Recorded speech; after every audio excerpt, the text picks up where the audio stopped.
How do you guys uniquely take people through this process? I like to have the asset map ready for the first meeting. Either way, I'm going to have this up behind the scenes. And I really like this. So when someone fills out a discovery form through asset map, you're going to get this set up for you basically. And so you have your overall asset map where you can see a picture of the potential client's finances. So you can start to see, okay, what do their assets look like? What sort of debt do they have? And then you start to see, okay, net worth. And then you have these signals down here. And so these right here, I may not even show this to the client up front, but these are touch points where I can start to ask those more poignant questions. My first meeting is always going to be get to know you. What brought you here? Tell me about your relationship with finances and wealth. And we're going to get into all the personal side, but we will move over to the engagement side pretty quickly. And after them filling this out, I can see, hey, they don't necessarily maybe have life insurance or long-term disability. At least they didn't figure it out. So when you see red here, it's kind of like a stoplight format. Red means it's bad or stop. Green means they're probably pretty good on that. And then yellow means, hey, maybe to check in that a little bit deeper. So I'll use these, and a cool feature with Asset Map is you can actually just hit this details tab and run a loss of life target map right here if you want to do that, or any of the target maps you want to pull up. These are actually pretty cool. We get to start with the retirement funding one just to get this going, and you can pick whoever you want to run it for. So now we can pull this up and we can look at, hey, what's our present capital deficit? This gives us an ability to have a conversation around, do you have life insurance? Is that something you're thinking about? This particular client is 42. I base it off myself. And if they lost their income today, maybe they would be a little bit short. So you can see here what they may want,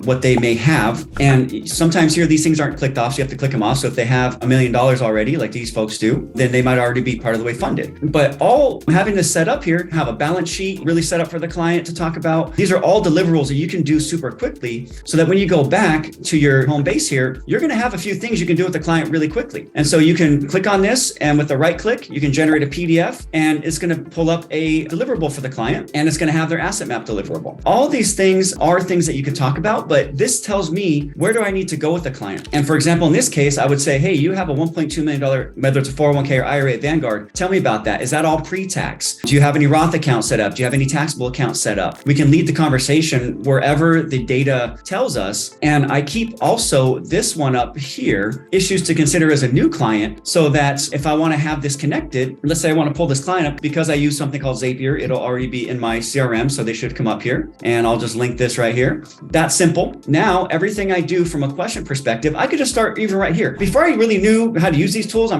just do my own thing now. But as I was getting started, I was like, you know what? Let me just ask them, are there any life events that you expect to occur for yourself or your family? It's just, you don't have to be fancy. You could just do this, and then boom, you can pull this up. Hey, getting married in 2 years or something like that. I like to send some of these other ones out here because there's other checklists that you can send out to clients that you might already have, that are already engaging with. So this one here is, what issue should I consider before the end of the year, or maybe at the start of the year? So if you wanted to send that out, you just click on this, pretty simple. This will pull this up. And then if you want to send it to one individual, you can do that, pick the client if they're already in the CRM, and then just go ahead and send it out. It's a really, really cool tool to have this ongoing engagement. And it just depends how you want to use it. Don't just think about your finances, see them.